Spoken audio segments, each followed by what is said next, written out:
Hi there, this is Rich Carlson, N9JIG. I get questions every once in a while about my radio cabinet and what the inside of it looks like.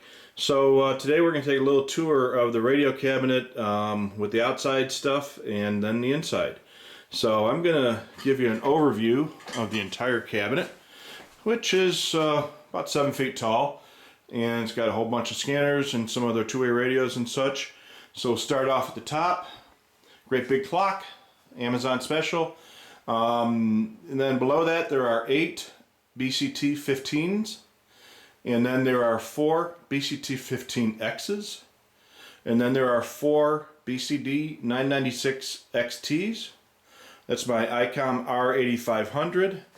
And then below that is a Kenwood UHF radio for GMRS, and my TYT mobile 2-meter 440 for DMR and analog ham radio operations. Below that is my Icon IC746 Pro. Both the R8500 and the 746 are on Novacom custom-made racks. Obviously the 746 one's got a call sign cutout on it as well. And then below that there's a Kenwood TMD-700, a PL-DPL decoder, a CD1 that's connected to the R8500. And then below that are 4 PSR 600 scanners, which I use for Pro 96Com. So those 4 scanners I use for Pro 96Com. I can set it up so 2 radios would decode data and the other 2 radios get voice traffic. Or I can set them up as all 4 radios can be decoding P25 traffic for Pro 96Com all at the same time. The 700 TMD-700 is used mostly for playing around on 2 meters, or more often for just receiving local railroad channels and such, whatever I decide to listen to it. It's got a great receiver, but I very rarely transmit these days. The 746 I use mostly for HF listening, shortwave listening. Occasionally I'll listen to some of the 20 meter or 40 meter traffic. Again, I don't transmit a lot, but every once in a while I'll pop up.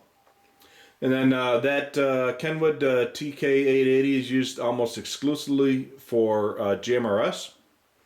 And then the TYT MD9600 is used occasionally for GMRS, but more often for 2 meter, 440, sometimes on DMR, and sometimes on analog. The R8500, I use that for dial twiddling, VHF and UHF listening, occasionally HF, but most of the time I'll use the 746 for HF stuff. The 4 BCD996XTs are used mostly for just local listening, close call, whatever happens to trip my trigger at the time for listening. And then the 12 BCT15s and BCT15Xs are used mostly for listening to military or civil aircraft bands. They search out small segments of the aircraft bands for new activity, and every once in a while I will find something new and I'll get that logged. And of course the cabinet all just swings out and just rolls out on casters. And then on the back, I'll swing around to the back here, is the inside of the cabinet. I'm not sure if I can get back far enough to get a good view of it. So I've actually got some lighting inside the cabinet, so it makes it easier for me to work on it. So starting off with the back of the scanners, each of the Uniden scanners has got an antenna connection, obviously, a serial port connection, and then a power connection, of course. And then there's the 16 Uniden scanners before we hit the start the Icons. On the left side are my multicouplers.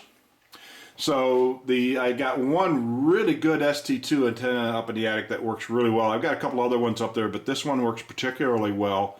So that one feeds a 4-port Stridsberg multicoupler. And then the 4 outputs of that Stridsberg, 2 of them go to 8-port Stridsbergs mounted directly above it. One of them goes to another 4-port, which is mounted way down here on the bottom of this bracket, and then that feeds the 4 PSR 600s down at the bottom. And then the 4th output of that PSR, of that Stridsberg 4-port, goes to the R8500 down here. Each of the two 8-port radio multicouplers feed 8 scanners. The one radio feeds the top 8, and the next one feeds the bottom 8 of the Uniden scanners. And so that way, that one antenna can actually feed 16 Uniden scanners, 4 GREs, and the 8500. So I'm effectively getting 21 radios being covered by one antenna, and it actually works remarkably well. Also in the cabinet is my AirNav RadarBox, which has its own dedicated antenna up in the attic. There's a 7-port USB hub, which is the main hub going to the PC. Coming out of that goes to the radar box and to a couple of the other radios directly. And then there are two 13-port USB hubs, the red and the blue not labeled ones. And the red is on the left side of the rear of the cabinet, and that feeds all those Uniden scanners and the 2 scanners on the left side from the GREs. And then of course the right USB hub goes to the radios on the right. And that way all of the radios, the 16 Unidens, the 4 GREs, and the other couple of radios that have USB connections, all are fed by a single USB cable going from the cabinet back to the desk, which is behind me as I stand here. Also on the back is a 12-volt power pole splitter. So that comes out of the 25 amp Icon power supply, goes out to this, and then this feeds all the various radios. I made some cables to go to the scanners, and then the two-way radios all have independent cables going to the power pole splitter. Below that is the the remote unit for the Kenwood radio. There's an AC power strip going along that side there, and then of course there's the back of the R8500, the back of the 746. Down here is my networking stuff. I have my cable modem, my security gateway, my PoE switch with the cloud key, and of course a UPS for the networking equipment. And then there's a couple cable runs that come out of it, snakes out. On the wall is my antenna patch panel.